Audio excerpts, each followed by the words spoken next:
Korea ప్రజలను చూస్తే ముచ్చటేసింది, సంతోషం వేసింది. ప్రజాస్వామ్య స్ఫూర్తి బాగుందని. ఎందుకంటే భారతదేశంలో ఎమర్జెన్సీ పెడితే ఇందిరాగాంధీ దాన్ని సమర్థించిన వెధవలు మన మధ్యలోనే ఉన్నారు. సర్వ హక్కుల్ని కాలరాసి ప్రతి రాజకీయ నాయకుడిని జైల్లో పెట్టి పత్రికలలో ఏం వార్తలు రాయాలో కలెక్టర్కి పంపిస్తే కలెక్టర్ ఓకే చేసిన తర్వాతనే పేపర్లో పబ్లిష్ చేయాలనేటువంటి ఒక నిరంకుశ నియంతృత్వ ధోరణి తీసుకొచ్చి ఏకంగా రాజ్యాంగపు హక్కుల్నే కాలరాసినటువంటి ఒక దౌర్భాగ్యపు పరిపాలన 2.5 ఏళ్ల పాటు నడిచిందంటే అంతకంటే అరాచకం మరొకట్లేదు.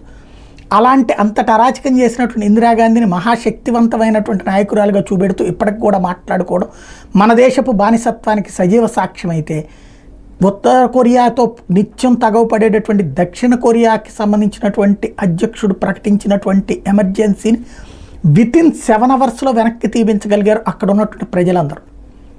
ఇక్కడ మనకి ఎమర్జెన్సీ తర్వాతన ఇక్కడ ప్రజలు ప్రజాస్వామ్యం ద్వారా తీర్పిచ్చి ఇందిరాగాంధీ నోడిస్తే మళ్ళీ అదే ఇందిరాగాంధీ 2.5 ఏళ్ళు తిరిగేటప్పటికి మళ్ళీ అనుకున్నామంటే మనం చివరికి నియంతృత్వాన్ని కూడా సమర్థించుకునే దౌర్భాగ్యం మన దగ్గర ఉంది. అక్కడ ప్రజలు అందుకు అంగీకరించాలి.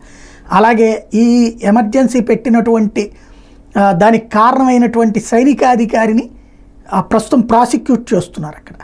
అలాగే ఇప్పుడు ఆ దేశ ప్రధానమంత్రిని అధ్యక్షుడిని విదేశీ టూర్లకు వెళ్లకుండా ఆపేస్తా ఉత్తర్వులు ఇచ్చారు. అంటే విదేశాలకు వెళ్ళిపోయి అక్కడి నుంచి పారిపోతాడేమోని. ఒక పక్కన అవిశ్వాస తీర్మానం విషయంలో అధికార పక్షంలో ఒక 4-5 మేనేజ్ చేసుకుని కంట్రోల్ చేసుకోగలిగారు. కానీ దక్షిణ కొరియాలో అధ్యక్షుడిని దించే దిశగా అడుగులు పడుతున్నాయి. అధికార పక్షం వాళ్ళు కూడా విపక్షంతో చేతులు కలుపుతున్నారు.